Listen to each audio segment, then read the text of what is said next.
Estas charlas estarán enfocadas al tema tendencias tecnológicas para la toma de decisiones en la industria del mango. Antes les quiero comentar una cosa, un aviso que me acaban de informar. Todas las ponencias e información de los resultados de este segundo Congreso Internacional de Productores y Exportadores de Mango se va a concentrar en nuestra página de internet.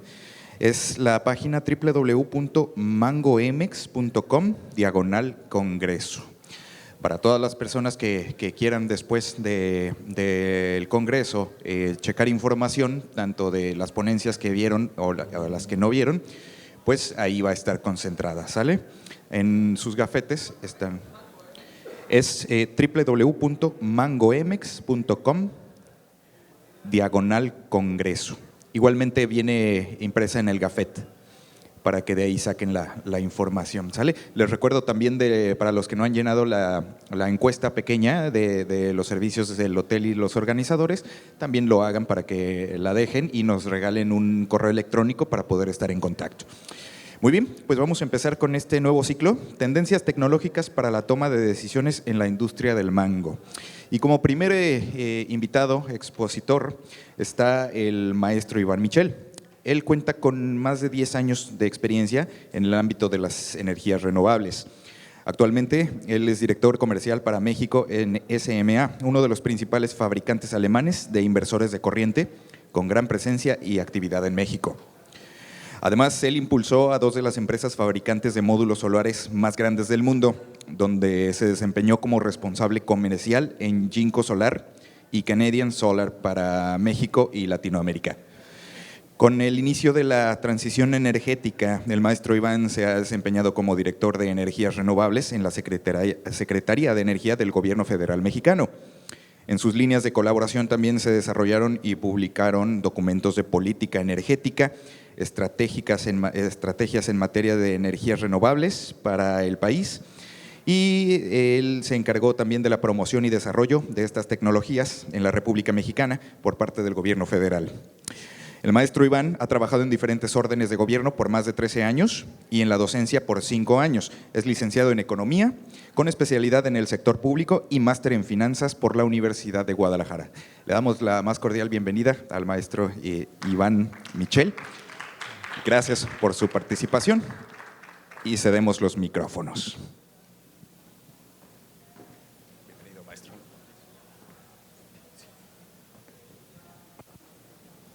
Hola, buenas tardes. Poquitos pero sin sueño, ¿verdad? No, muy bien, muchas gracias, bienvenidos a este congreso. Creo que ya a lo largo del día anterior y parte del día de hoy, pues hemos visto temas muy focalizados ya sobre lo que es temas muy particulares, atendiendo necesidades muy directas hacia los temas que a ustedes les interesan, ¿no? Este tema, sin lugar a dudas, si bien aparentemente no es un tema directo, sí que es un tema transversal que puede beneficiarles bastante, pues, a todos los productores exportadores de este gremio, ¿no?, del mango. Empezar diciendo que me llevo un muy buen sabor de boca con las personas asistentes, ¿no? Ya no me faltó por ahí hasta el albur inicial, ¿no? Cuando yo no sé de mangos, sé de energía, ¿no? Y cuando llegué por ahí me dijeron, oye, busca a Rosa, la de los mangos. Y yo, pues muy contento, ahí fui a buscar a Rosa, ¿no? Pues preguntando por Rosa la manguera, y todo el mundo se rió de mí, ¿no? Hasta la fecha no sé por qué. Pero bueno, más que nada, pues empezar, el tema que yo les voy a exponer hoy día, brevemente, tiene que ver con las nuevas tecnologías que están revolucionando el país, están revolucionando el mundo, y en este sentido voy a hablarles muy específicamente del tema de energías renovables y cómo se implementan estas tecnologías en la industria del mango, ¿no? ¿Qué aplicaciones existen hoy día?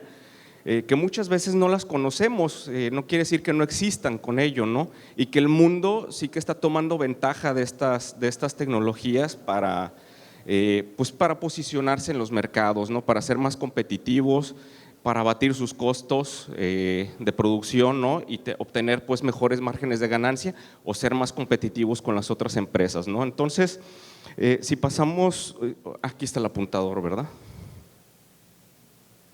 A ver, nada más sí, ahí está. Es que a mí ya no me lo dieron en la mano, ya lo tuve que ir a buscar. Muy bien, primero, ¿qué entendemos por energías renovables? Muy rápidamente, de acuerdo a la ley en México, que suelen cambiarla muy a menudo, pero bueno, lo que hoy día se entiende a nivel global por energías renovables son fuentes que vienen a partir que se generan a partir de la naturaleza. Por lo tanto, se puede decir de alguna manera que son infinitas, que no se acaban, ¿no? No es como el petróleo, que un día sabemos que ya no va a haber más y vamos a tener que migrar hacia otras fuentes de generación, ¿no?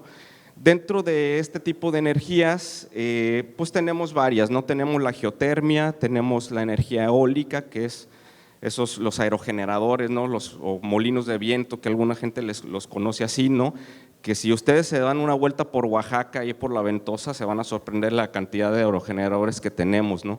Y eso es porque México, aparte de ser rico en su gente y en sus valores, pues también es rico en energías renovables. Somos el país se considera uno de los países con más radiación solar y que estamos dentro del cinturón con mayor radiación solar en el mundo, ¿no? Es un cinturón por ahí a la mitad. Y México es privilegiado. Nada más como un dato, aproximadamente en radiación tenemos el doble de radiación que lo que recibe países como Alemania. Y Alemania está lleno de paneles solares, entonces ¿por qué nosotros no?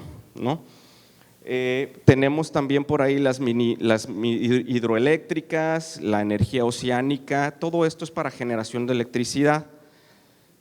¿Por qué es importante para el gremio? Pues bueno, muchos de ustedes quizá tienen naves industriales, consumen de manera intensiva electricidad en algún u otro proceso y en este caso pueden generar ya su propia electricidad y ya no tener que estarla comprando a los precios que les mandata el gobierno, etcétera, ¿no? Entonces, hay tres beneficios fundamentales de utilizar energía solar, ¿no? El primero es independizarse del gobierno, decir, ¿sabes qué, gobierno? Yo ya no te compro más la energía, mejor voy a producir mi propia energía. Esa es la primera. La segunda, el beneficio ambiental, ¿no? Y que sus empresas también lo pueden vender por ahí como un tema de empresa ecológicamente o ambientalmente amigable, ¿no? Es un tema que hace ahorita mucho benchmarking a nivel internacional, ¿no? Por ejemplo, vemos un Walmart, vemos varias compañías, ¿no? Que ya se ven como empresas verdes, ¿no? Y producen su energía a través de fuentes renovables, por lo tanto no dejan una huella de carbono, etcétera, etcétera, etcétera, etcétera, ¿no? Dentro de las tecnologías renovables, de las fuentes renovables, en realidad la tecnología que más que más nos puede beneficiar es la solar.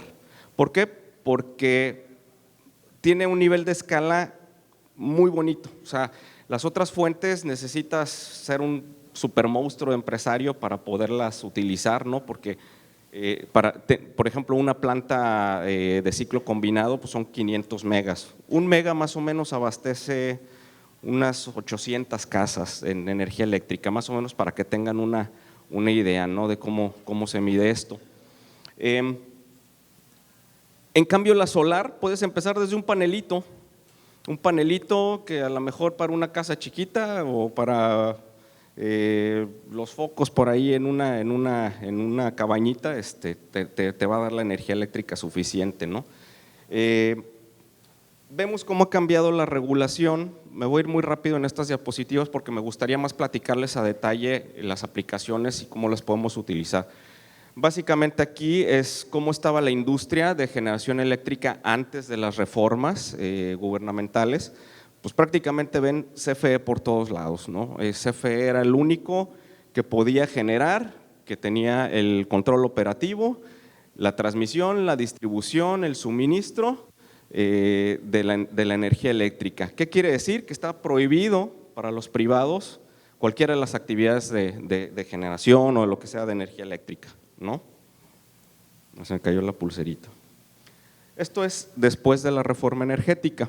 ¿Qué es lo que cambia ahí? Básicamente, ¿tiene apuntador esto? A ver si no la apago. No, vaya. Lo que cambia prácticamente es la primera línea, que es la generación. En generación ya somos capaces nosotros de generar nuestra propia energía. O sea, ya el particular puede generar su propia energía, cuando antes era una labor fundamentalmente del Estado, ¿no? Era un monopolio completamente cerrado. Entonces ya en el área de generación y en el área de suministro también ya hay entes privados, ¿no? Completamente. Todo lo demás sigue siendo administrado por CFE, ¿no? O sea, lo que es la transmisión, lo que es la distribución. Sin embargo, ya en estos dos aspectos cambió la ley.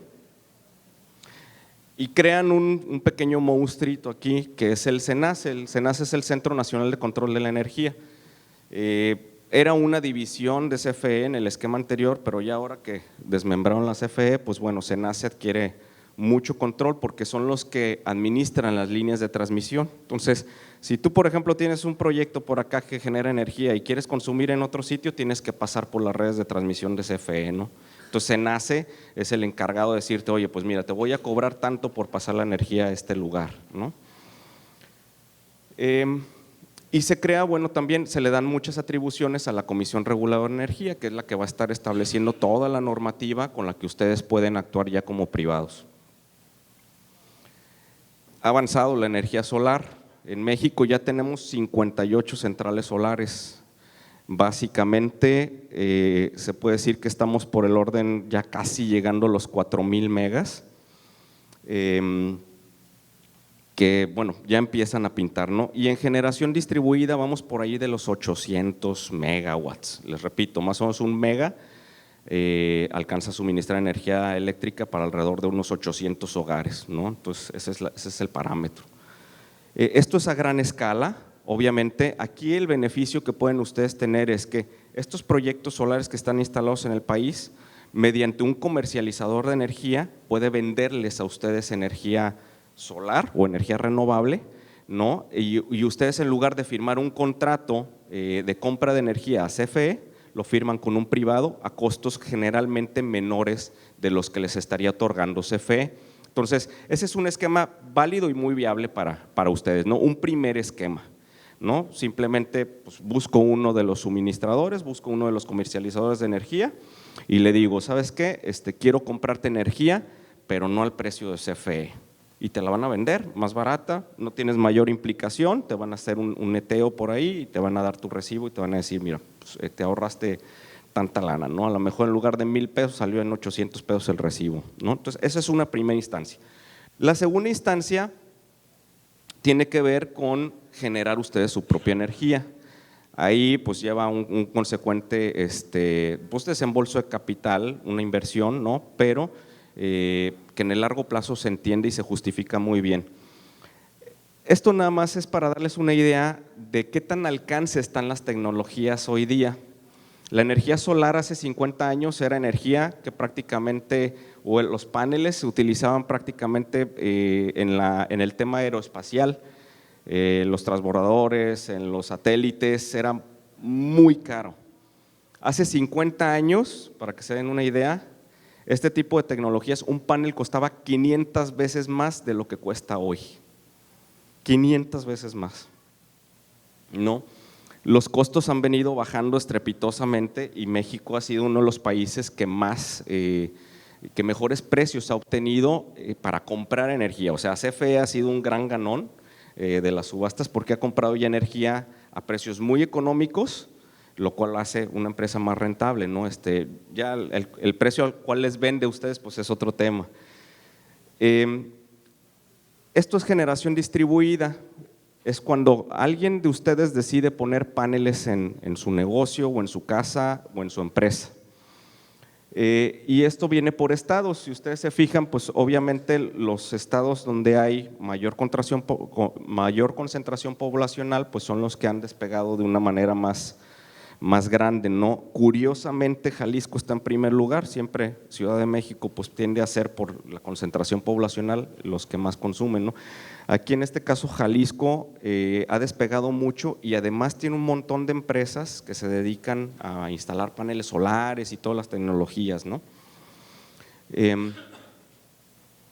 Y bueno, si eso es hoy día, ¿no? Alrededor de 800 megas, esta es la tendencia para los próximos años en materia de cuánta gente más se va a estar añadiendo los esquemas de generar su propia energía, ¿no?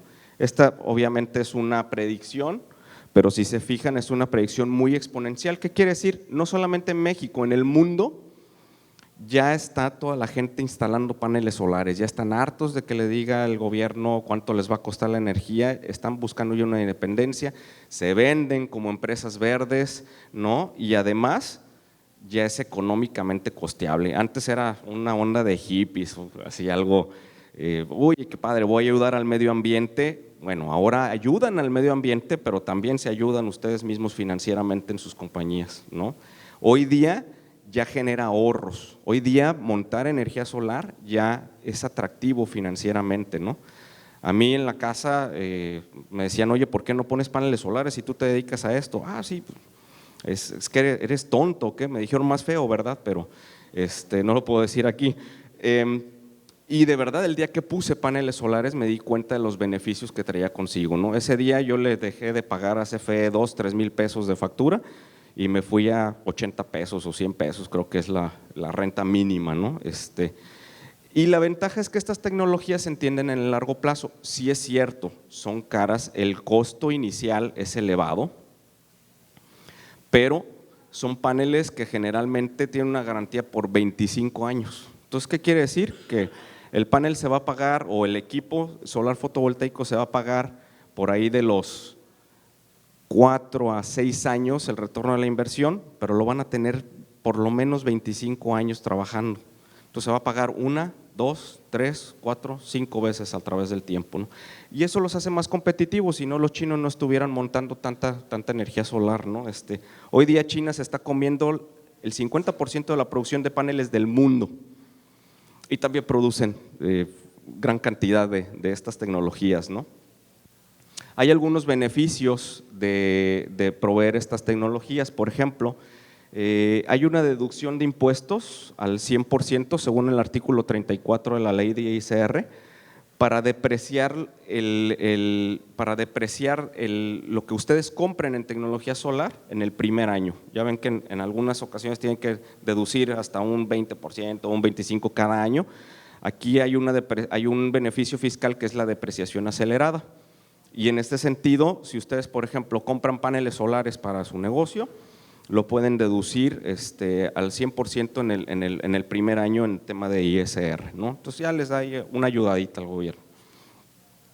Esto es solamente para Ciudad de México, lamentablemente, pero bueno, vemos que hay ya algunos intentos por ahí para empezar a promover más las energías renovables y que ustedes tengan algunos beneficios.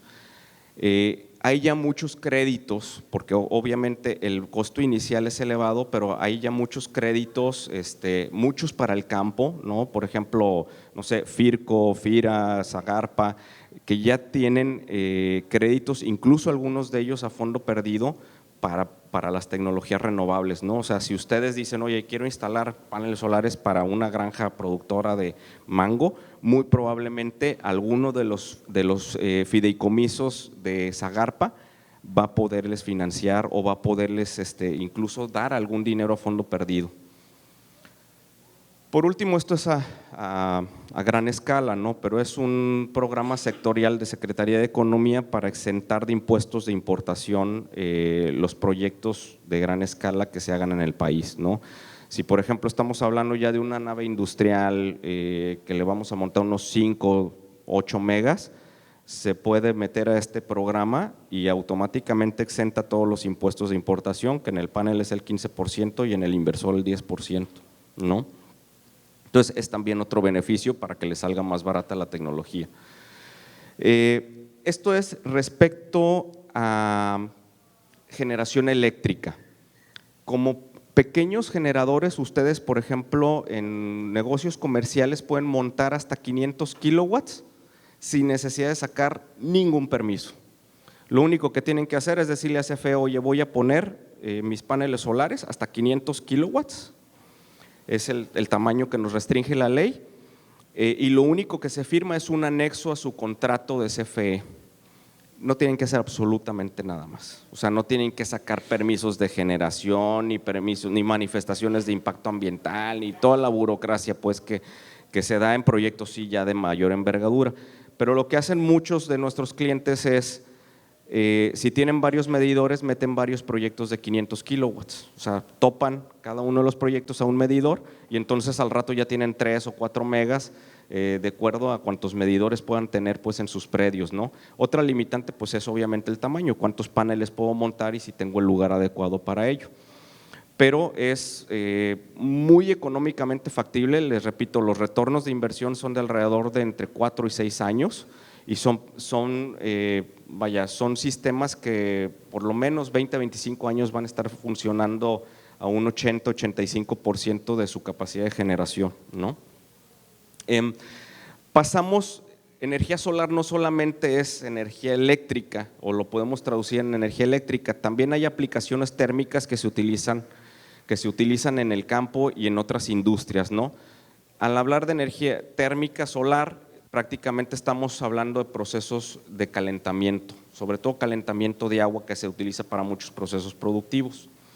Podemos ver, por ejemplo, que en la industria alimenticia prácticamente la energía solar se utiliza en todos estos componentes, ¿no? El lavado, el secado, la destilación, la pasteurización, el precalentamiento de calderas, los calores de proceso, ¿no? Muchas veces dicen, oye, yo gasto toneladas de gas ahí, es un dineral de gas en mis calderas, pues entonces pasan un proceso de precalentamiento y ya el agua llega a una temperatura elevada únicamente para que la caldera le dé el último empujoncito, ¿no? Entonces, obviamente la energía solar pues no les va a costar, ¿no? Es gratuita, lo único que les va a costar es el equipo y en ese sentido pues ya todo lo demás es gratis, ¿no? Ya no van a estar gastando en gas, se puede decir así, si alguien de aquí tiene calentador solar en su casa, ¿nadie? Usted señor, ¿cuánto gastaba de gas y cuánto gasta hoy día? 6,000. 7,000 pesos pagaba de gas y hoy paga 300. De energía eléctrica ya. ¿Y calentamiento solar de agua? ¿Nadie tiene calentadores solares en su casa? ¿Sí? Si llenaba su tanque de gas una vez cada 2 meses, sí o no, casi lo llena una vez por año. Para la alberca, fíjese, ya también una aplicación ahí comercial industrial. Tiene su alberca calientita todo el año y ¿sabe cuánto le cuesta? La inversión inicial, 0 pesos, ¿no? Aquí tenemos una persona inteligente ya, que está evolucionando el paradigma, ¿no? Yo sé que muchos de ustedes, en algunas ocasiones las nuevas tecnologías causan temor por desconocimiento, ¿sí? Por desconocimiento a ¿qué me puede pasar? Si realmente es viable financieramente. Por ejemplo, los primeros paneles que se instalaron en México, programas sociales, pues estaban gente que no tenía acceso a la electricidad, ¿no? En las montañas, qué sé yo. Y después estaban tan acostumbrados a no utilizar la energía eléctrica que después veíamos los paneles solares como mesas para jugar dominó, ¿no? Eso ha cambiado, obviamente. Y hoy día muchos negocios, muchas personas se dan cuenta de los beneficios de la energía solar, ¿no? Entonces pasamos ya a la fase de energía solar térmica, que son procesos de calor. Incluso por ahí parece irónico, pero también hay procesos, por ejemplo, aire acondicionado con energía solar. ¿Cómo está eso, no? Si el sol calienta, no enfría. Bueno, sí. Sí es cierto, el sol calienta, no enfría, pero hay un aparatito por ahí que invierte, por así decirlo, los procesos de calor y genera frío, ¿no? Entonces también para procesos de refrigeración incluso pueden utilizar energía solar. Básicamente así las tecnologías más convencionales en procesos de calentamiento de agua es la tecnología Fresnel, que son concentradores solares. Los concentradores solares, hagan de cuenta que son espejos cóncavos, básicamente es como si fuera una lupa, y lo que hacen es reflejan la energía solar en un punto en donde obviamente la concentran, ¿no? En el caso de los colectores Fresnel, pueden calentar agua o pueden calentar algún otro fluido, llámese aceites, llámese, por ejemplo, un tipo de anticongelantes, qué sé yo, pero sobre todo utilizan aditivos, utilizan aceites. Eso permite subir la temperatura mucho más. Generalmente, para procesos, por ejemplo, de mango, utilizan el agua alrededor de 46 grados centígrados, ¿no? Pero en procesos industriales, que la verdad, una disculpa, ignoro si ustedes los tienen, hay procesos industriales con calentamiento solar de agua en donde podemos llevar el agua a 200 grados centígrados, ¿sí? Con tecnología solar. Entonces, son diferentes aplicaciones. ¿Cuáles son los beneficios? Las temperaturas son muy constantes, o sea, la energía solar no es que pum, se apagó la caldera y me bajó de 48 grados a 30 en una hora, ¿sí? Y entonces ya, pues todo ese tiempo que yo no me di cuenta, pues eché a perder algunas cosas ahí, ¿no? La tecnología solar generalmente pues, funciona como una ola así, ¿no? Entonces, sus temperaturas son muy constantes, o sea, cuando ustedes van a tener el agua caliente a, digamos, 50 grados, la van a tener a 50 grados, por lo menos durante todo el mediodía, ¿no? Cuando esté el sol funcionando, ¿no?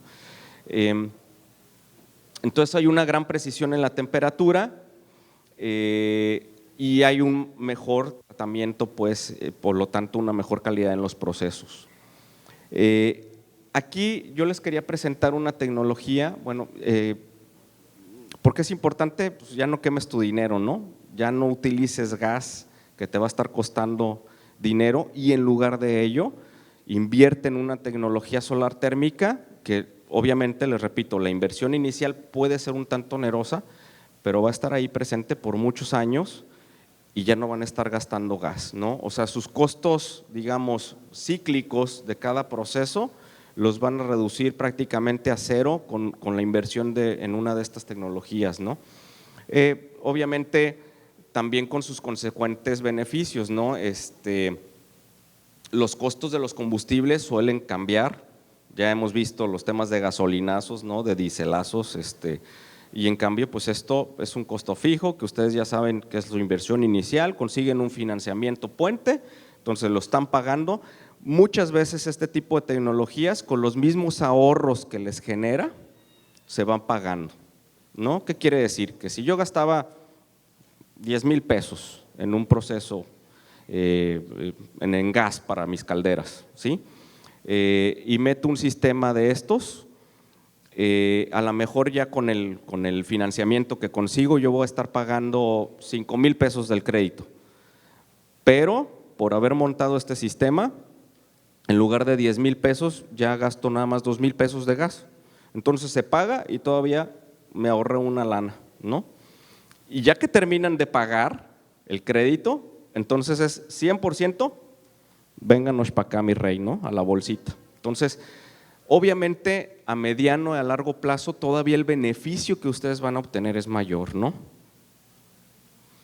Este pues es ya un sistema que tiene que ver con procesos de calentamiento solar industrial y aquí podemos combinar tecnologías. ¿Qué quiere decir? Podemos combinar tanto solar térmico como solar fotovoltaico, ¿no? o eléctrico. Básicamente es una aplicación muy sencilla, se utilizan estanques para almacenar el agua y dentro de las paredes pasan, digamos, unos serpentines a alta temperatura y que son los que hacen que se caliente el agua, ¿no? Obviamente esa agua viene de los procesos solares, ¿no? Básicamente. Es otro ejemplo más. Esta es una tina de agua, el agua se calienta, este proceso es a 50 grados centígrados, les repito, dependiendo de la aplicación ya específica para ustedes, la temperatura puede estarse regulando más arriba o más abajo, ¿no? Aquí tenemos ya una combinación, por así decirlo, de tecnologías, ¿no? Por una parte tenemos un colector que funciona calienta el agua, es un proceso solar térmico, y por otro lado también instalaron un proceso de generación de electricidad fotovoltaico, ¿no? Entonces, ¿qué es lo que sucede aquí? Por ejemplo, con un proceso fotovoltaico, ustedes pueden ir con un calentador eléctrico mediante energía solar, calientan su agua, hacen un proceso térmico y adelante, ¿no? Entiendo que muchos cultivos son cíclicos, que no producen todo el año, algunos sí, otros no. El beneficio de hacerlo mediante fotovoltaico y no fototérmico, como los colectores Fresnel, es que mientras que el panel solar lo puedan utilizar en su proceso industrial, ¿no? Que ustedes están en la época de cultivo, ¿no? Y están empaquetando y todo, utilizan el agua caliente, llevan la electricidad ahí. Y el resto del año que ustedes a lo mejor no utilizan ya esos procesos de calor, la pueden inyectar a la red y les pagan por esa energía eléctrica que recibe la red, ¿no? O la pueden usar en sus propios procesos industriales. Entonces, digamos, hay mixes tecnológicos con los cuales ustedes pueden beneficiarse todo el año y no solamente en las épocas de producción o las épocas de cultivo, ¿no? Aquí básicamente este es el aporte de calor en los procesos, ¿no? Puede ser agua caliente, puede ser vapor o puede ser aceite caliente, ¿no? El aceite caliente, les repito, generalmente se utiliza para llevar a más altas temperaturas, ¿no? 200, 300 grados centígrados. Son los clientes beneficiados, básicamente, pues hay bastantes industrias por ahí, esto es el tema agropecuario, ¿no? Que se benefician con estos procesos, ¿no? Pero pues básicamente pues es lo que es digamos lo que yo les quería transmitir. Cuando ustedes quieren poner sus sistemas solares fotovoltaicos, les repito, la restricción hoy día es hasta 500 kilowatts, sin necesidad de mover un dedo, o sea, sin necesidad de que ustedes tengan que sacar un permiso de generación a la CRE, una manifestación de impacto ambiental, de impacto social, bla, bla, bla, que a lo mejor en tema de permisos parece que no, pero quien ya se ha enfrentado a la burocracia sabe que cuesta bastante tiempo y dinero a veces, ¿no? Sin embargo, aquí muy sencillo, hasta 500 kilowatts, sin problema, es un anexo a su contrato actual de CFE, ponen paneles cuanto lugar, espacio tengan, hasta llegar a los 500 kilowatts, porque a veces sí hay restricciones de espacio, ¿no? Por ejemplo, sobre todo en techos industriales, por la restricción, pues es el tamaño del techo industrial, ¿no? Hay gente que me dice, oye, ya instalé 500 kilowatts, maravilloso, supermercados, por ejemplo, me han dicho, es maravilloso, ha ahorrado muchísima energía, quiero montar otros 3 megas. Híjola, pues en el lomo, ¿no? Porque pues, ya no tienen lugar para hacerlo.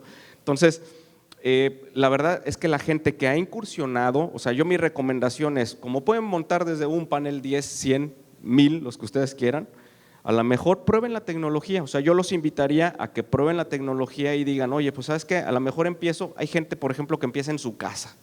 Dice, mira, mi negocio, aguántame tantito, pero ponme en mi casa, quiero ver realmente si funcionan estas cosas, ¿no? No vaya a ser del demonio y no jale.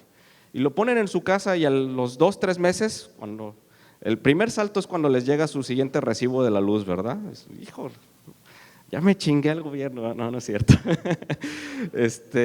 Pero sí, la verdad es que sí reduce significativamente el costo, ¿no? Y entonces, una vez que lo probaron en su casa, llegan y me dicen, oye Iván, pues me tardé, caray, quiero ponerle a todos mis negocios, ¿no? Progresivamente, y entonces consiguen un crédito por tantos miles de pesos y dicen, bueno, pues con esto me alcanza para tanta capacidad, un porcentaje, a veces no podemos abatir con energía solar todo el consumo energético que ustedes pudieran llegar a requerir, pero por lo menos una parte, sí, y esa parte va a significar ahorros, corto, mediano y largo plazo. En el corto a lo mejor van a ser poquitos, pero una vez que el retorno de la inversión se haya ido al 100%, prácticamente van a tener energía de manera gratuita durante 25, 30, yo he visto paneles funcionando que tienen instalados más de 40 años, ¿no? Entonces, sí es una tecnología que ustedes deben de entender de largo plazo.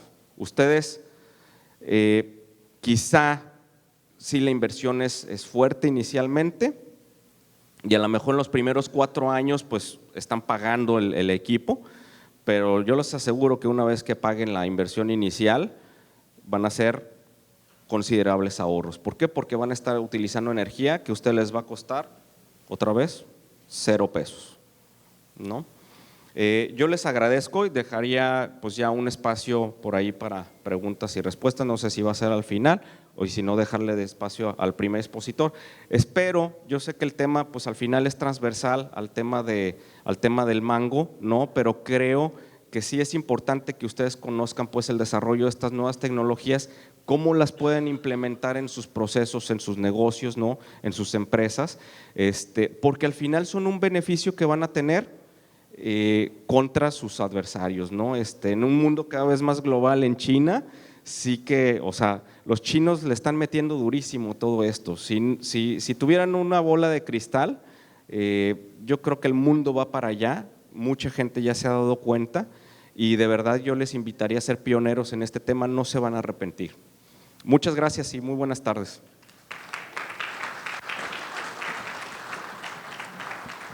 Muchas gracias, maestro. ¿Hay algunas preguntas que le quieran hacer al maestro Michel? ¿Se puede ahorita? ¿No? Muy bien. Vamos a entregar el reconocimiento y agradecimiento al maestro Michel por su participación en este segundo congreso. Muchas gracias y lo despedimos con un fuerte aplauso, por favor.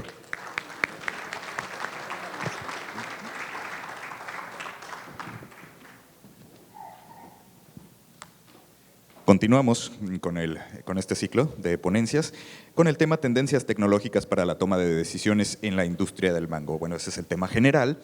Nuestro siguiente expositor es el doctor Leonardo Ortega.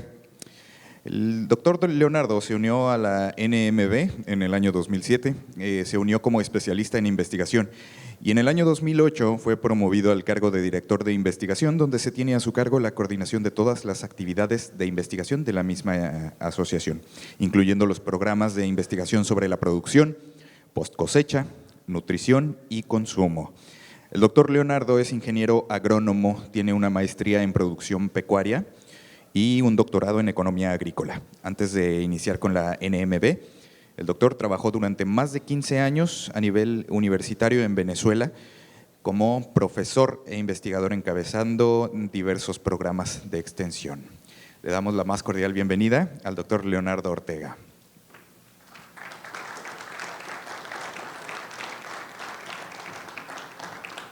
Bienvenido, doctor. Muchas gracias. Cedo el micrófono. Okay. Muchas gracias.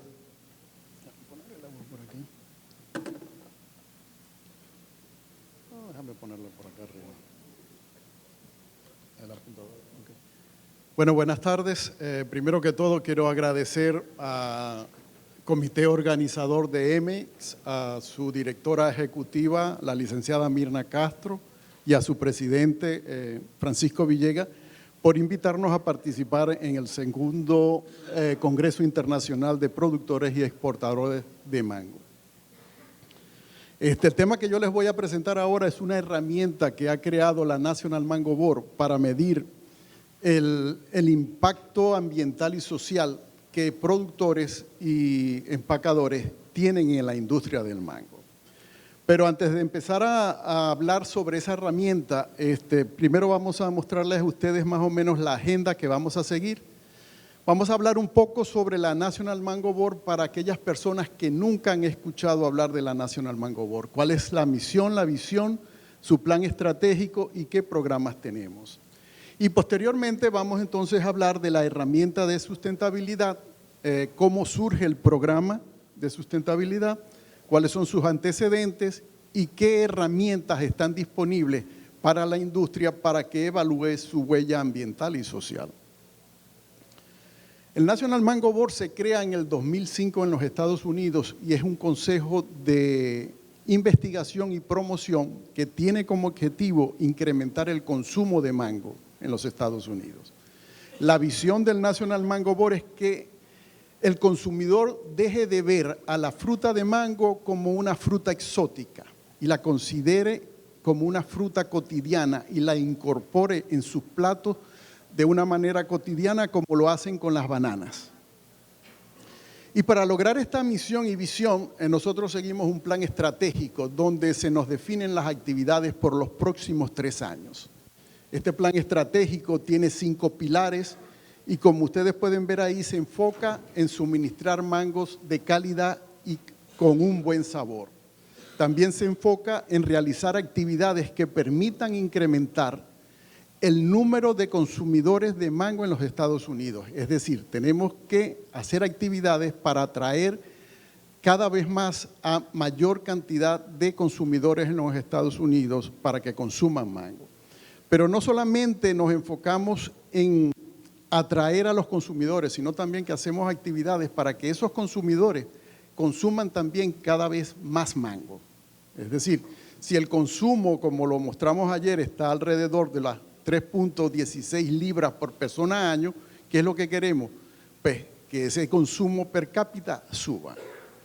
Y para eso nosotros tenemos ciertos programas, trabajamos mucho en la parte de educación al consumidor, ya que nos hemos dado cuenta de que en Estados Unidos el consumidor americano, no estoy hablando de los latinos, estoy hablando de los caucasianos, prácticamente no conocen la fruta mango. No han tenido contacto, no han crecido con ella, al punto tal de que no saben si el mango por dentro tiene semilla o no tiene semilla. Entonces es un proceso de educación, es un proceso de enseñarles a ellos las variedades de mango que existen, para qué sirve cada variedad, cómo la pueden utilizar, cómo la pueden incorporar en sus platos típicos que generalmente el consumidor consume.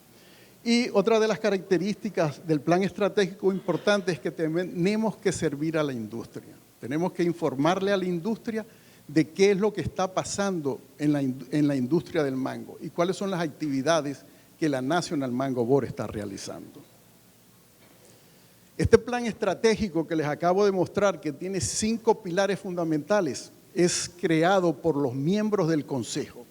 Básicamente el staff no participa en la creación del plan estratégico. Son los miembros del consejo los que hacen este plan. En total tenemos 18 miembros del consejo distribuidos en 8 importadores de Estados Unidos. Tenemos 7 productores extranjeros de diferentes países, principalmente de México, Ecuador, Perú, Brasil, Guatemala. Tenemos 2 productores nacionales, uno del estado de Florida y otro de Hawái. Tenemos un primer gestor y eso nos da un total de 18 miembros. Para el año que viene, ese número de miembros va a incrementar a 21, porque este año la industria del mango congelado va a pasar a formar parte del National Mango Board. Entonces se están abriendo 3 posiciones nuevas. 2 posiciones que van a ser para importadores de mango congelado y una posición para un procesador extranjero de mango congelado. Entonces, fíjense, nosotros tenemos 2 programas básicos. Uno es el programa de comercialización y el otro es el programa de investigación y relaciones con la industria. A través de estos 2 programas nosotros tratamos de cumplir con el plan estratégico y con la misión y visión del National Mango Board. Entonces, en el programa de comercialización, ¿qué hacemos nosotros allí? Prácticamente hacemos promoción. ¿A quién le hacemos promoción? Le hacemos promoción a los consumidores, hacemos promoción a nivel de minoristas y hacemos promoción también a lo que nosotros llamamos la industria de servicio de alimentos.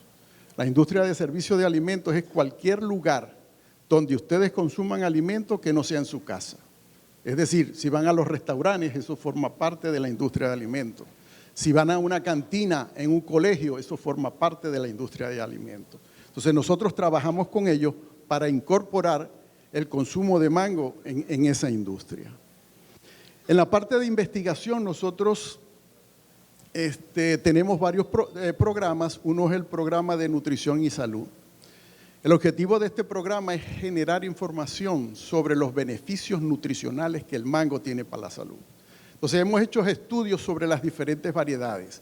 sabemos el contenido de vitamina o el valor nutricional de cada variedad. Sabemos, por ejemplo, que el Ataulfo es el mango de las 5 variedades principales en Estados Unidos que tiene el mayor contenido de vitamina A, mayor contenido de vitamina C y la mayor cantidad de polifenoles y actividades antioxidantes, en comparación con el Tommy Atkins, que es el que se encuentra al final de la lista. Entonces, toda esa información la tenemos, hacemos estudios sobre los beneficios que el mango tiene sobre cáncer, sobre la diabetes, sobre la obesidad, enfermedades cardiovasculares. Toda esa información la generamos y entonces contratamos nutricionistas, ¿verdad?, para que divulguen esa información a los consumidores. Miren, cuando un consumidor va a un supermercado en los Estados Unidos, está expuesto a una gran cantidad de frutas. Entonces, si nosotros le proveemos información de ese tipo al consumidor, en vez de ir a comprar una sandía, ¿verdad?, dice, tal vez compro mejor un mango que tiene propiedades antiinflamatorias y una gran cantidad de antioxidantes. Entonces, de esa manera el consumidor va a tener mayores elementos para definir, ¿verdad?, y hacer sus decisiones de compra. Tenemos el pronóstico de la cosecha, donde nosotros sacamos un boletín que sale todas las semanas, donde se informan los precios FOB a nivel de puerto de entrada en los Estados Unidos de los principales países que están exportando mango en ese momento. También se da información de los volúmenes por variedad y por calibre que están llegando a los Estados Unidos. Y también se da información de los pronósticos de los países que van a entrar en temporada. Tenemos el programa de producción y post cosecha. Ayer hubo una sesión en esta misma sala donde hubo presentaciones de trabajos de producción y post cosecha. No sé si ustedes atendieron a esa sesión ayer en la tarde, pero tuvimos al doctor Levin de Israel presentando resultados sobre el uso del agua, ¿verdad?, de riego en los diferentes estados fenológicos del mango. Bueno, esa investigación es financiada por el National Mango Board. También tuvimos al personal del INIFAT, a la doctora María Hilda y al doctor Rafael Gómez, ¿verdad?, presentando trabajos sobre el uso de biopesticidas para el control de la antracnosis. Esos trabajos también son financiados por el National Mango Board. Y aquellos que estuvieron en la otra sala donde hubo una presentación sobre los cultivares de mango o nuevas variedades de mango, pudieron ver al doctor Jeffrey Breck de la Universidad de Florida, donde estuvo presentando la evaluación que se está haciendo a nivel de consumidores y en post cosecha para tratar de identificar variedades que tengan potencial para el consumo en los Estados Unidos. Esa investigación también es financiada por el National Mango Board. Y tenemos el programa de inocuidad y tenemos el programa de sustentabilidad. Entonces vamos a hablar ahora un poco sobre el programa de sustentabilidad, que es el centro de esta presentación. Mire, yo no soy un experto en sustentabilidad, pero para esta presentación empecé a buscar qué era sustentabilidad o cómo se define sustentabilidad, y a la conclusión que llegué, y no es una conclusión mía, sino es también una conclusión de muchos expertos en sustentabilidad, es que no hay una definición que sea aceptada universalmente sobre qué es la sustentabilidad. Hay una definición que se utiliza mucho, que es una definición que fue dada en un reporte de las Naciones Unidas que se conoce como el reporte Brundtland, donde dice que el desarrollo sostenible es aquel desarrollo que se obtiene cuando se utilizan prácticas responsables desde el punto de vista ambiental, social y económico que permiten satisfacer las necesidades de las poblaciones actuales sin afectar a las poblaciones futuras. Ese es el concepto, vamos a decir así, que es más aceptado, pero no es un concepto universal sobre lo que es la sustentabilidad. Entonces, bueno, después de hablar de este concepto, vamos a pasar a los antecedentes de cómo el National Mango Board entra en este programa de sustentabilidad. Y fíjense, en el año 2009 ya nosotros empezamos a recibir por parte de los retailers información de que cada vez más los consumidores están preguntando a los retailers que ellos desean obtener información sobre de qué manera las frutas que ellos están comprando en sus establecimientos son producidas, tanto desde el punto de vista ambiental como desde el punto de vista social. Y entonces en el National Mango Board se decide hacer unas preguntas a los consumidores. Nosotros generalmente todos los meses hacemos un cuestionario, se lo pasamos a los consumidores, a 1000 consumidores todos los meses, para saber qué cantidad de mango están consumiendo y para saber también qué porcentaje de la población está consumiendo mango. Entonces, en ese formulario incluimos unas preguntas y el objetivo era preguntarle lo siguiente: ¿estarían ustedes, los consumidores, dispuestos a pagar más por frutas tropicales que brinden un beneficio social positivo? ¿Pagarían ustedes también más por frutas cultivadas con métodos responsables con el medio ambiente? Bueno, miren, ahí tienen la respuesta. 52% dijeron que sí pagarían más si hay un impacto social positivo, y 55% dijo que también pagaría más por fruta que se produjeran con métodos responsables con el medio ambiente. La otra pregunta que se les hizo fue la siguiente: ¿cuánto más pagarían ustedes por esa fruta? Y la respuesta fue que ellos pagarían entre un 5 y un 10% más de lo que estaban pagando actualmente. Entonces, ya con esa información, en el 2010 se hace la primera prueba piloto para medir la sustentabilidad de la industria del mango aquí en México. Y solamente participan 8 empaques y 7 productores. Miren, aquí en México, y ustedes, muchos de ustedes son productores, yo creo que hay más de 40,000 productores de mango. Y de esos 40,000 productores de mango, hay aproximadamente más de 10,000 productores que son certificados para la exportación. Y hay en total aproximadamente como 80 empaques.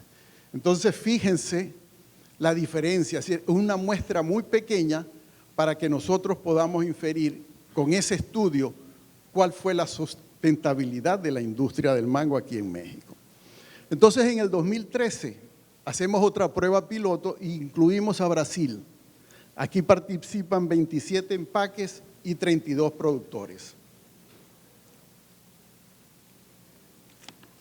De esos 27 empaques, 21 son de México, y de esos 32 productores, 26 son de México. ¿Y qué se obtiene cuando se analizan los datos de este estudio? Que prácticamente los datos con respecto a las prácticas sustentables que se detectan en este estudio son muy similares a las que se obtuvieron en el 2010.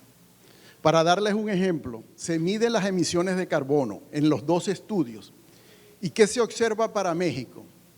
Que las emisiones de carbono, cuando nos movemos en México de fincas productoras de mango desde el norte de Sinaloa hacia el sur, hacia Chiapas, las emisiones de carbono van aumentando. Pero así como van aumentando las emisiones de carbono cuando nos movemos de fincas del norte de México hacia el sur de México, el secuestro del carbono por parte de los árboles de mango también van aumentando, al punto tal de que cuando se hace el balance entre las emisiones de carbono y el secuestro de carbono por parte de las plantas de mango en la zona sur de México sale neutro. Es decir, que lo que se emite se absorbe por las plantas de mango.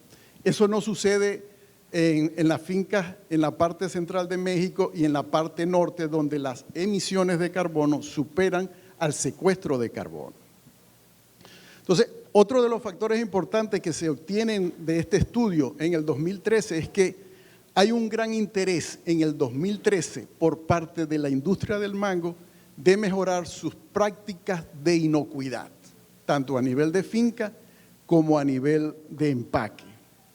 Entonces, en el 2013 se crea el programa de inocuidad para la industria del mango. Cuando se crea el programa de inocuidad para la industria del mango, se hacen dos enfoques. Se hace un enfoque de investigación y se hace un enfoque de extensión y educación. En la parte de investigación hacemos una alianza con el Centro de Product Safety o el Centro de la Inocuidad de la Universidad de California en Davis, donde hacemos estudios para determinar el impacto que tienen los desinfectantes más comunes utilizados en la industria del mango sobre patógenos como la salmonela y la listeria. Esos estudios están disponibles en la página web de nosotros. Los pueden consultar. Van a conseguir resultados que ustedes pueden aplicar en sus empaques y en sus fincas. Pero también se trabaja en la parte de educación y extensión y se empiezan a desarrollar materiales, ¿verdad?, para que las fincas y los productores y los empacadores puedan utilizar esos materiales para educar a su personal. Entonces se crea el manual de la inocuidad del mango, que es este que tienen allá en aquella esquina. Se crea también un instructivo para el entrenamiento de empleados nuevos. ¿Por qué? Porque en la industria del mango hay una alta rotación de empleo o de empleados, tanto en las empacadoras como en la finca. Y es necesario que cuando ustedes contraten a esos empleados nuevos, tienen que darle un entrenamiento. Entonces, se elabora una herramienta para ese tipo de entrenamiento. También se crea un panfleto muy sencillo para el pequeño productor que estamos hablando de 1 hectárea, 2 hectáreas, donde en ese panfleto, de una manera muy didáctica, se le indican al productor pequeño las 10 áreas básicas que él debe poner atención en la parte de inocuidad. Y posteriormente, pues pasamos a la parte más tecnológica, creamos aplicaciones que pueden ser bajadas en la tienda de Apple y en la tienda de Google. Y además de crear todos estos materiales, empezamos a dar cursos sobre buenas prácticas agrícolas y sobre buenas prácticas de manufactura. Y empezamos a trabajar con las diferentes asociaciones de productores y exportadores. Empezamos a trabajar con EMEX, empezamos a soportar el programa de EMEX de inocuidad también. Les proveemos todos estos materiales y para que tengan una idea, este año se han dado aquí en México, en conjunto con EMEX, 3 cursos para capacitar a capacitadores en el área de la inocuidad. Aproximadamente se han certificado más de 60 personas que ahorita estarían en capacidad de dictar estos cursos aquí en México. Bueno, hago este detalle de aquí porque la inocuidad también forma parte de las prácticas sustentables. Y aun cuando nosotros lo vimos como un programa aparte, esto forma parte de un programa sustentable. Entonces ahora vamos a hablar sobre lo que es el programa de sustentabilidad de la industria del mango. Y aquí vamos a hablar de la herramienta que hemos creado. Fíjense, el programa de sustentabilidad es una iniciativa de la National Mango Board para involucrar a los productores y empacadores de mango a reducir su huella ambiental a través de la aplicación de prácticas sustentables de una implementación muy fácil, muy sencillas. Y vamos a ir hablando sobre el programa. ¿Cuáles son los objetivos del programa? Son guiar a los productores y empacadores a implementar cambios sustentables, asegurar un futuro próspero para la industria. Eso, cuando definimos lo que era sustentabilidad, hablamos de las generaciones futuras. Responder a las necesidades de los consumidores. Aquellos que asistieron a la presentación inicial del día de la mañana pudieron escuchar al representante de Walmart mencionar lo siguiente, que su función era, en caso específico del mango, era saber qué es lo que el consumidor de mango está buscando cuando va a su tienda para comprar mango. ¿Y qué fueron las cosas que mencionó? Número 1, calidad, precio. Número 2, que el producto sea inocuo. Y número 3, que ellos quieren saber de qué manera los mangos que ellos están comprando se están produciendo y qué beneficio social está teniendo en los trabajadores y en la comunidad. Entonces, esos son los objetivos de este programa.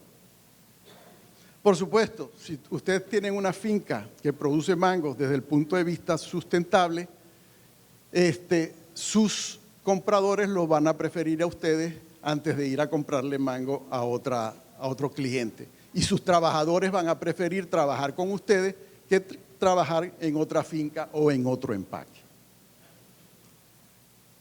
Entonces, ¿cómo pueden ustedes participar en este programa de sustentabilidad?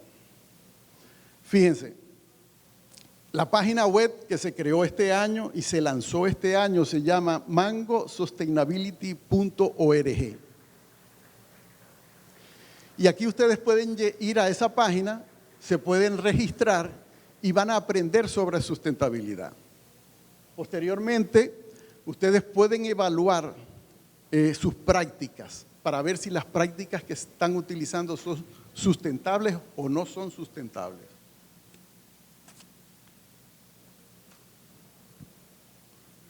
Posteriormente, una vez que ustedes evalúan sus prácticas, el mismo programa les indica a ustedes en qué prácticas ustedes tienen que mejorar y les indica a ustedes también a dónde tienen que ir para aprender más sobre prácticas sustentables que ustedes pueden implementar.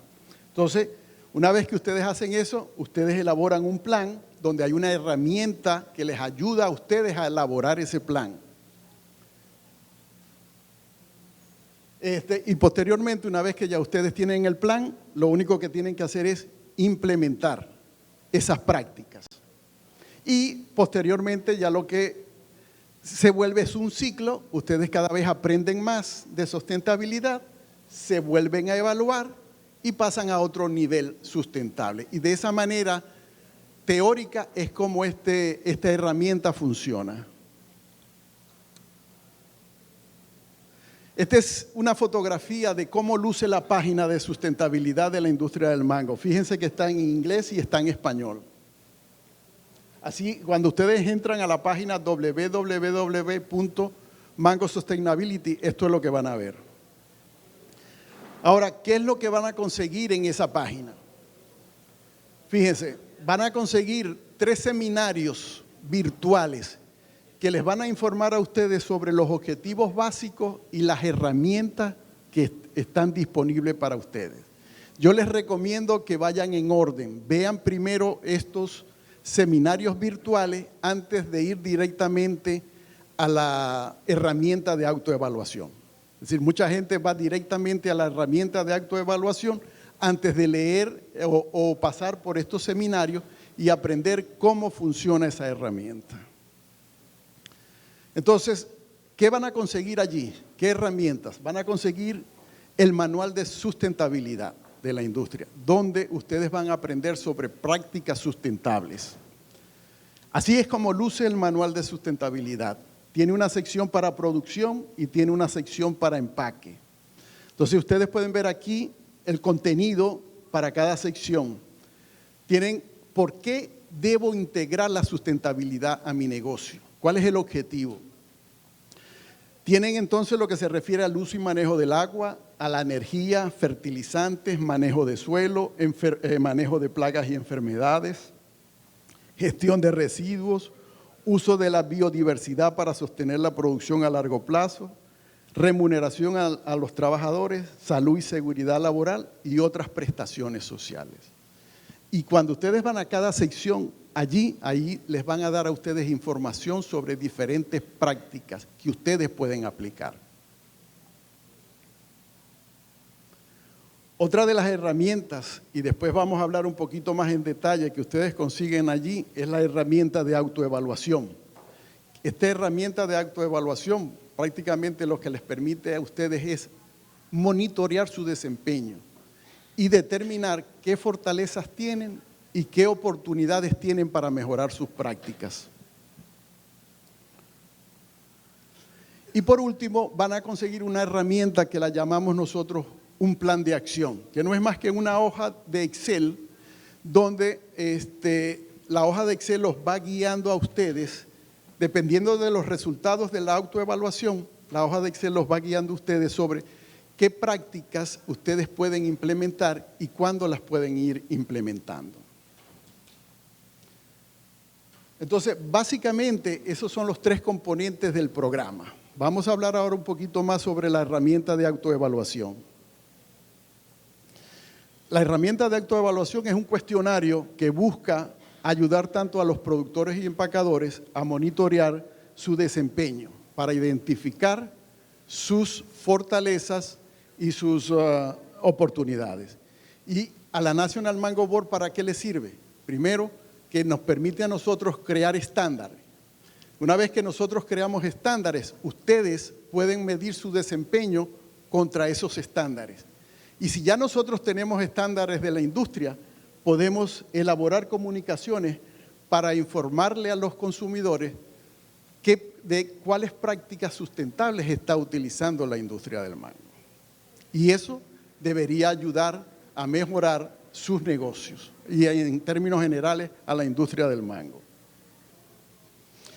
Esa herramienta de autoevaluación tiene 60 preguntas que están divididas en 3 niveles. Tenemos el nivel número 1, que es un nivel básico, el nivel número 2, que es un nivel intermedio, y el nivel número 3, que es un nivel avanzado. En el nivel básico, las preguntas que ustedes van a conseguir ahí son preguntas que están basadas en prácticas que son necesarias que ustedes hagan. Y el costo es muy bajo, es mínimo. En el caso del nivel 2, las preguntas que se les van a hacer son preguntas que están basadas en prácticas más complejas de implementar y su costo es mediano. Y por supuesto, en el nivel 3, las preguntas cada vez más van a estar basadas en prácticas más complejas y más costosas. Para que ustedes vean un ejemplo, tenemos aquí el uso y manejo del agua. Fíjense en el nivel 1, ¿qué preguntas les hacen a ustedes? Estas son preguntas que son esenciales, que ya ustedes deberían estarlas haciendo.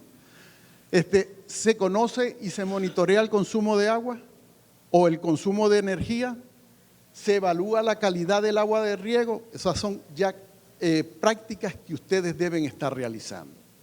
En el nivel 2, cuando usted riega, toma en cuenta factores climatológicos, toma en cuenta el tipo del suelo y las necesidades de la planta para establecer su riego, ¿sí o no? Lo otro de esto es que esa planilla de autoevaluación, ustedes más que tienen que responder sí o no.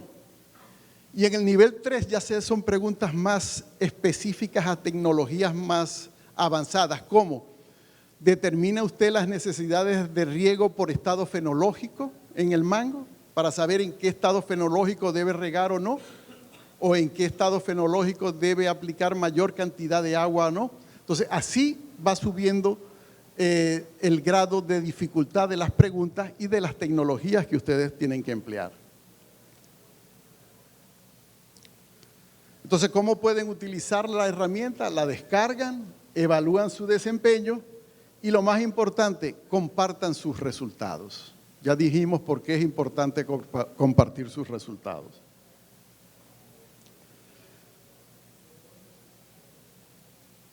Es importante, como ya lo dije, sobre todo para la National Mango Board, es para establecer estándar y poder comunicar esa información a los consumidores que cada vez más están pidiendo esa información. Acuérdense que el desarrollo sustentable no es solamente aplicar las prácticas que son sustentables. Esas prácticas que ustedes aplican tienen que generarle a ustedes beneficios económicos. Si no les generan ningún beneficio económico, no son sustentables. Es decir, ustedes van a desaparecer, van a salir del negocio y no se quiere eso. Entonces, esto es ya prácticamente la herramienta que está disponible para ustedes en la página del National Mango Board. Yo espero que haya despertado en ustedes, aunque sea una inquietud, para ir a revisar esta página y registrarse. ¿Qué es lo que estamos haciendo este año? Esta página se salió a principios de este año. La estamos promocionando, así como estamos haciendo aquí esta presentación. Ya la hemos hecho en otros países. Ya tenemos un Business Value.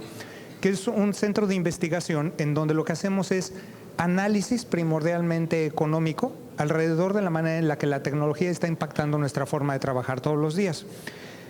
Y algo que hacemos todos los años es hacemos una encuesta con todos los directores, de hecho con todo el nivel de C-level de las distintas empresas a nivel mundial. Esto es desde directores generales, directores de investigación, directores de ventas, directores de mercadotecnia, para analizar qué son las cosas que están moviendo su mercado. La cosa curiosa es que empezamos a hacer estos análisis en el año de 2004 y le empezamos a preguntar a la gente que nos ayudara primero rankeando cuáles eran las cosas que más afectaban sus líneas de negocio. Desde que empezamos a hacer esto, el cambio tecnológico aparecía como uno de esos factores que estaban afectando sus negocios. Pero la cosa curiosa es que en el año de 2004, la tecnología dentro de este ranking estaba más o menos en el nivel 8. Esto quiere decir que de todas las cosas que les preocupaban, el cambio tecnológico les apuraba, pero no era la cosa que más les apuraba. Para el año de 2008, esto subió de repente a ser el tercer lugar de importancia en las preocupaciones de los directores de las empresas. Y a partir del año 2010, el cambio tecnológico se ha convertido en el factor más importante. ¿Por qué? Porque nuestras industrias, indistintamente de qué tan análoga sea esta industria o no, se han venido convirtiendo en un ejercicio digital. Cada vez hay más información que estamos traduciendo a digital y el hecho de poder incrementar esa cantidad de información digital lo que está generando es nuevas maneras de poder sacarle valor y entonces empezar a hacer nuevos negocios. Uno de estos casos, por ejemplo, es lo que ya estamos haciendo el día de hoy con el clima. IBM tiene ya varios años de haber invertido una buena cantidad de dinero en clima. De hecho, compramos esta empresa que se llama The Weather Company hace, que fue más o menos unos 7 años. Y a partir de ahí le hemos dedicado cada vez más tecnología y más tecnología y más tecnología a predecir el clima. De hecho, este es el último juguete que tenemos. Esto es una supercomputadora que se llama DIOS. Y DIOS es una computadora que fue diseñada utilizando una nueva tecnología que se llama Graph, que sirve para poder mejorar nuestro nivel de predicción climatológica. Más o menos para que puedan ver una idea de qué tan fuerte está cambiando esto. El día de hoy, las predicciones climatológicas más certeras que tenemos se hacen con una resolución relativamente gruesa. Esto quiere decir que la zona mínima a la que yo le puedo llegar y calcular, por ejemplo, una predicción de clima, el día de hoy anda más o menos alrededor de 8 millas cuadradas. ¿Okay? Esa es la resolución mínima que puedo llegar a hacer a nivel de una predicción climatológica. Y el día de hoy, cuando hago una predicción climatológica, en los lugares en donde hay más sensores, puedo hacer una predicción aproximadamente 2 veces al día. Otros lugares, por ejemplo, en donde la cantidad de sensores no es tan alta y donde no hay tantos satélites, el día de hoy puedo generar una predicción 1 vez al día. Y generalmente mi granularidad para esas zonas se vuelve muchísimo más grande. Entonces, por ejemplo, si ustedes ven la capacidad que puedo hacer para hacer una predicción a detalle de clima en los Estados Unidos es muchísimo más alta que la que lo puedo hacer adentro de México. Lo que nosotros estamos haciendo el día de hoy es aventarle a maquinazo. Hicimos esta supercomputadora precisamente para poder colectar toda la información disponible que hubiera allá afuera y hacer no modelos climatológicos particulares de países, sino intentar hacer un modelo climatológico de todo el planeta. Y poder hacerlo con una velocidad de generación de datos y a una resolución muchísimo más pequeña. ¿Qué tan más pequeña? El día de hoy la resolución más pequeña que podemos hacer nosotros es 1,5 kilómetros cuadrado. Entonces, a 1,5 kilómetros cuadrado yo puedo hacer una predicción climatológica de qué clima va a ser en esa zona. ¿Okay? Entonces esto me permitiría, por ejemplo, llegar y hacer a un campo productor de mango, poder hacer una predicción ex profeso para ese campo productor de mango, indistintamente de lo que está sucediendo en las otras zonas del país. Y no nada más esto, sino que estoy teniendo adicionalmente la capacidad de generar pronósticos climatológicos con una ventana de información para poder hacer aproximadamente de 6 a 10 predicciones al día. ¿Okay? De hecho, estamos esperando para final de este año tener la capacidad de poder generar una predicción 1 vez cada hora. Día de hoy estamos procesando más o menos 12.800 millones de datos climatológicos por hora. O sea, es sorprendente lo que estamos haciendo. Ahora, ¿para qué hacer todo esto? Porque en el momento en el que tú tienes la información de clima, tú puedes llegar y cruzar esa información contra algo más. Y en el momento en el que lo puedes cruzar contra algo más, puedes llegar y tomar decisiones. El día de hoy, por ejemplo, si ustedes tienen una afectación climatológica, que dicho sea de paso cada vez vamos teniendo más, ¿qué tanto podría cambiar la decisión que van a tomar ustedes respecto a su producción dependiendo de un mejor pronóstico del clima? A lo mejor, por ejemplo, si ven que viene una granizada, podrían tomar la determinación de ver que, por ejemplo, la mitad de sus árboles ya tienen fruto y lo podrían cosechar, y entonces decides, para minimizar la cantidad de riesgo que tienes, recolectar la mitad de tu cosecha. ¿Okay?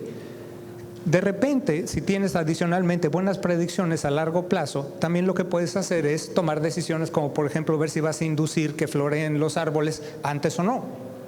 Y estos casos se van volviendo más relevantes ante el ejercicio del cambio climático. El otro día estaba leyendo, antes de venir para acá, me quise documentar un poquito más sobre mango, y empecé a ver que realmente uno de los factores más fuertes que tenemos es el cambio climático afectando la producción de mango. Estaba viendo cómo, por ejemplo, en zonas de Pakistán estaban esperando perder la mitad de la cosecha este año por cambio climatológico. Como de repente, por ejemplo, en el norte de Australia, una buena cantidad de la cosecha se está perdiendo primordialmente por los incendios. Y estos incendios están siendo causados por el cambio climatológico, en donde tienes terrenos cada vez mucho más secos y más propensos para que pueda haber incendio. Hace, tengo entendido, como 4 o 5 años en Filipinas tuviste un impacto muy fuerte en donde tuvieron un pico de producción muy alto por cambio climático, y entonces de repente, ¿qué sucede? Se agolpa toda la producción que tenían ellos adentro de Filipinas y los productores acaban perdiendo una buena cantidad de dinero porque de repente había una sobreoferta de mango.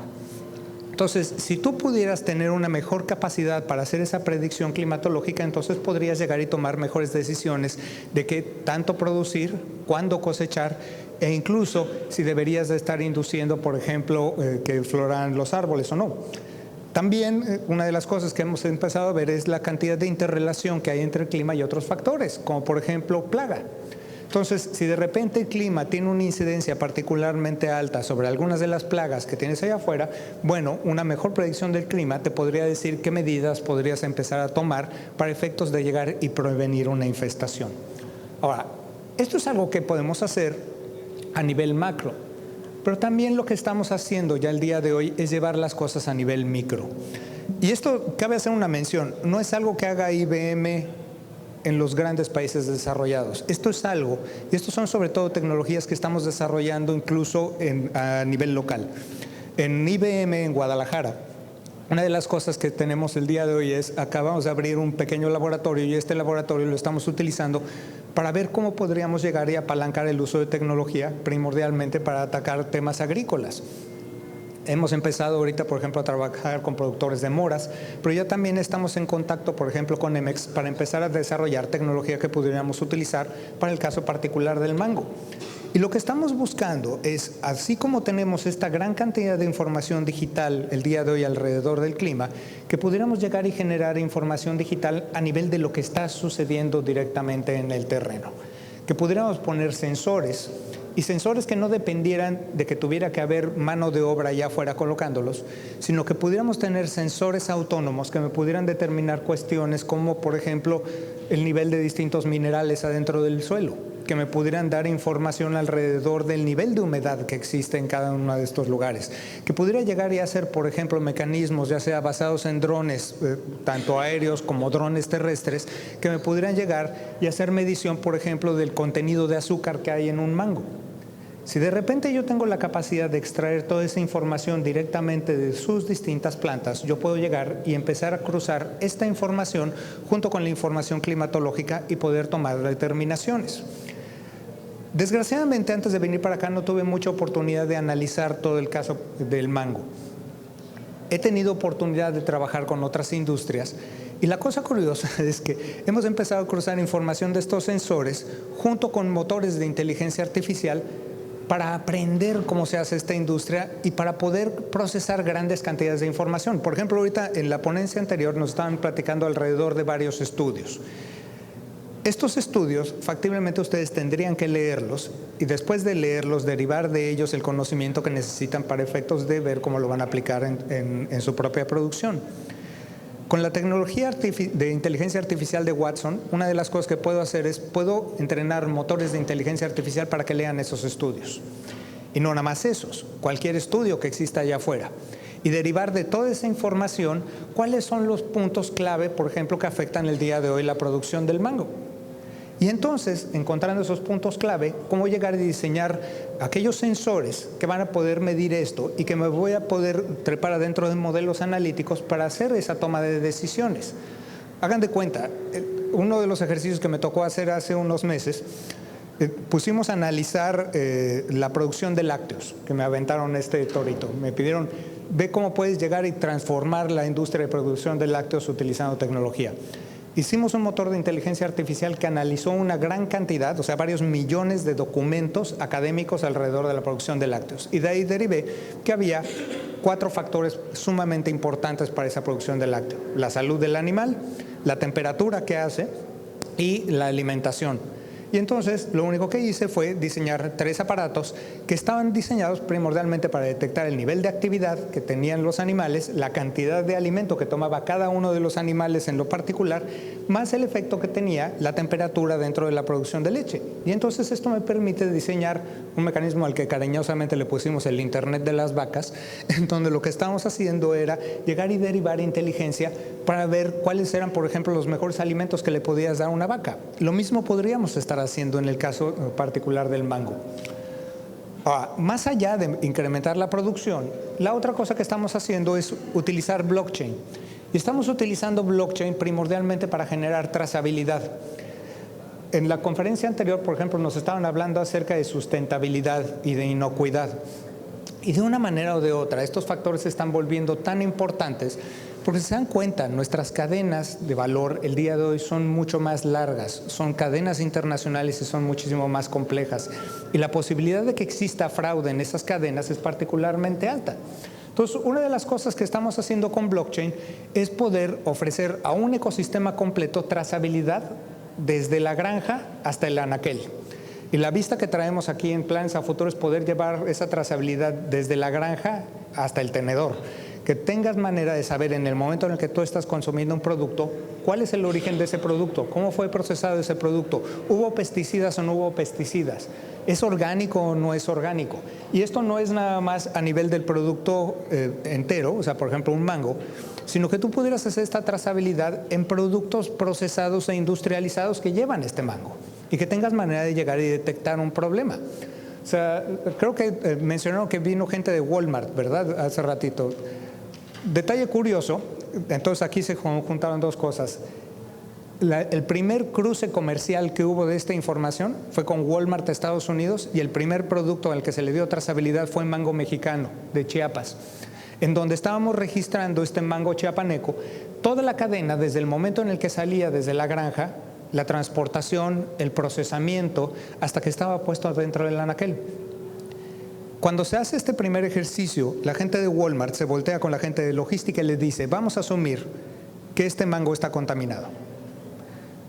Corre tiempo para que me digas de dónde vino y dónde fue procesado, porque eran ahora sí que mango trozado. El tiempo que le tomó a la gente de Walmart hacer esa trazabilidad completa fueron 2 horas menos de 8 días. Entonces, si te toma 8 días el hecho de poder determinar de dónde vino ese producto, ¿qué es lo que vas a hacer si hay una contaminación? Vas a tirar el 100% del producto. No tienes manera de saber realmente cuál está infectado y cuál no. Y sin embargo, con blockchain, ese mismo ejercicio se le tomó una fotografía, un código de barras y se pudo determinar la información de esa charola en particular en menos de 2 segundos. Tenías manera de saber de dónde venían. El público consumidor también quiere tener cada vez más certeza sobre las cosas que está consumiendo. Por ejemplo, no sé si sabían esto, pero el día de hoy en el mundo se vende más alimento orgánico que el que se produce. Dices, bueno, ¿y cómo puedes vender más alimento orgánico que se produce? Porque de una manera o de otra nadie te detiene a llegar y poner una etiqueta y decir, esto es orgánico. Es de libre pastoreo. O sea, el día de hoy decimos tal cantidad de tonterías que el otro día, por ejemplo, compré salami que decía libre de gluten. ¿Cómo puedes tener salami libre de gluten? La gente está dispuesta a pagar y entonces hay gente que se aprovecha. Tú con blockchain una de las cosas que puedes hacer es llegar y tomarle una fotografía a un producto y con esto tener plena certeza de si estás pagando el sobreprecio de un producto orgánico que realmente sea orgánico. ¿Okay? Si quieres saber, por ejemplo, que fue éticamente producido, bueno, que tengas certeza entre todos los participantes de esa cadena que realmente fue éticamente producido. Otro tema que vi que fue relevante para ustedes en una de las conferencias anteriores tiene que ver, por ejemplo, con el terreno de logística. blockchain ya también lo estamos utilizando el día de hoy en el terreno de logística. Y fíjate qué empieza a suceder si de repente tomas la información de la producción, la información del clima, la información de lo que está sucediendo adentro del campo, la información de lo que está sucediendo en el mercado. De repente puedes conjuntar toda esta información y tener una capacidad de toma de decisión enorme, en donde algo como un cambio en el clima, algo como un retraso en tu cadena de distribución o un cambio de ruta, por ejemplo, en una empresa naviera, que tú pudieras llegar y tomar una decisión para poder reaccionar muchísimo más rápido en lugar de perder ese producto. Ahora, incluso parte de lo que ya estamos viendo es que si podemos conjuntar todo esto, podemos optimizar entonces mecanismos como nuestra producción ante la demanda de un mercado. Y entonces, que tú puedas llegar y producir los productos que van a ser demandados, por ejemplo, en la próxima temporada, y que sepas perfectamente qué productos son los que van a ser demandados en la próxima temporada y dónde van a ser demandados y en qué momento van a ser demandados. Y no nada más esto, ya incluso algo que estamos haciendo el día de hoy, incluso aquí en México, es la posibilidad de generar nuevos modelos de mercado. En una industria que está relativamente cercana a la de ustedes, que es la de la producción de aguacate, algo que ya empezamos a hacer ahorita en un piloto en México y en Colombia, es la posibilidad de llegar y vender a través de mercados digitales, pero no llegar y vender el producto. ¿Qué es lo que estamos vendiendo? Árboles. Y lo que estamos vendiendo como árboles es de repente un productor, sobre todo en las zonas en donde se ha visto mucho efecto, por ejemplo, de la migración humana para salir hacia Estados Unidos. Tenemos campos que el día de hoy no están siendo utilizados, o peor aún, que están siendo utilizados para el narcotráfico. Entonces, parte de lo que se está haciendo es salir y venderle al mercado la posibilidad de que tú compres una participación en un árbol productor de aguacate y que tengas trazabilidad de esa producción de ese aguacate y que te puedas llevar una utilidad proporcional sobre tu inversión de ese árbol de aguacate. Aquí podrías estar haciendo más o menos estas mismas ideas de modelos novedosos de negocio, por ejemplo, en el caso particular del mango. Pero el tema no es nada más llegar y resolver los problemas que tienen ustedes. El tema no es nada más llegar y desarrollar nuevos modelos de negocio. El día de hoy estamos enfrentando ya incluso un ejercicio de sustentabilidad humana. Uno de los datos que a mí me parece particularmente relevantes es ver, por ejemplo, la cantidad de desperdicio que tenemos el día de hoy. Vean esto, estamos a nada de pegarle a 7,000 millones de personas sobre la faz del planeta, ¿okay? Y la población, a pesar de que la tasa de natalidad está en decremento, todavía va a seguir incrementando la cantidad de personas sobre el planeta. Cada vez tenemos menos recursos para la producción agrícola, cada vez hay menos agua, cada vez hay menos terrenos libres para llegar y producir. Y al mismo tiempo tenemos que producir cada vez más alimentos. Entonces esto hace que obviamente nos preocupemos. Y sin embargo, al mismo tiempo que estamos hablando de estas preocupaciones, resulta ser que del 30 al 40% de toda la producción de alimentos en el planeta va a dar a la basura. Y va a dar a la basura primordialmente por ineficiencias en nuestras cadenas de distribución, por ineficiencias entre pronosticar en dónde se va a dar la demanda. Y de repente los alimentos se pierden en el camino y se acaban echando a perder. Y esto es todavía muchísimo más fuerte en el caso de frutas y verduras, en donde andamos a nivel mundial alrededor del 42%. O sea, esto realmente es criminal. Si pudiéramos encontrar una manera entonces de conjuntar en modelos de toma de decisión, apalancando tecnología como blockchain, inteligencia artificial, podemos encontrar la manera en donde podamos utilizar nuestro terreno de mejor manera, producir los productos que van a ser demandados en los mercados, no más, no menos, y que podamos hacerlo reduciendo la cantidad de insumos que necesitamos, sea agua, fertilizante o pesticidas.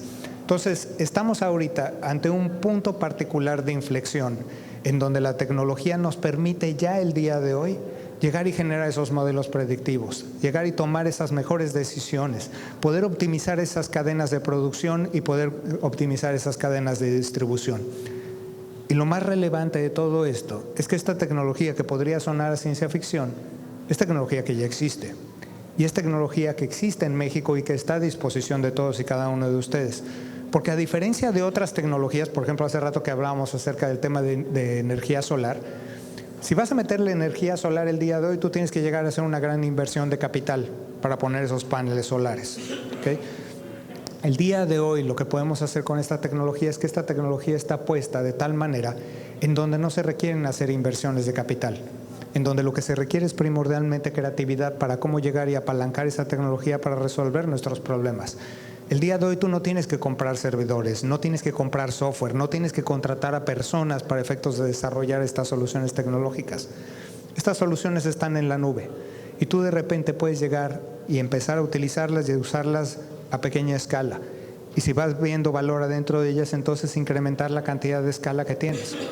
Consideren esto, el día de hoy, 2 cuates metidos en una cafetería o en una universidad, a lo mejor utilizando una cuenta demo, tienen a su disposición el mismo estilo y calidad de tecnología que una empresa Fortune 500.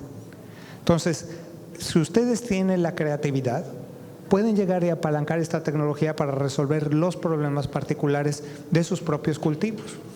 Incluso, si no quieren hacer ese ejercicio, estamos nosotros a su disposición adentro de IBM y en IBM de México para efectos de hacer esto.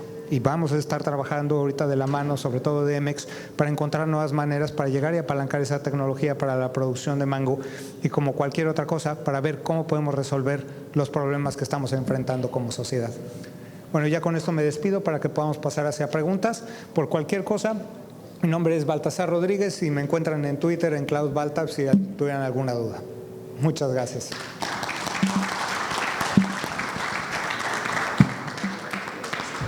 ¿Tenemos alguna pregunta para Baltasar? ¿No? O los María. Tenemos aquí una pregunta.